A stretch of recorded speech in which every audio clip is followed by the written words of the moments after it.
মুহাম্মাদুর রাসূলুল্লাহ বাক্যটি কোরআনে কতবার এসেছে? ক একবার, খ দুইবার, গ তিনবার, ঘ চারবার।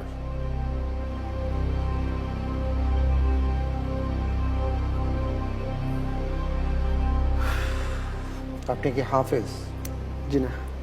আচ্ছা, জি আলহামদুলিল্লাহ, এটার উত্তর হবে ক একবার। নিয়ে নিব। জি এটাই ফাইনাল? ফাইনাল। ফ্রিজ করে দেয়া হোক ক একবার।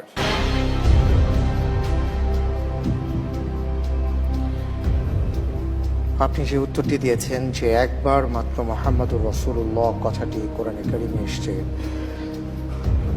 আপনার উত্তরটি সঠিক উত্তর। আলহামদুলিল্লাহ। জি, মুহাম্মাদুর রাসূলুল্লাহ ওয়াল্লাযীনা মাআহু আশিদ্দাউ আলাল কুফার।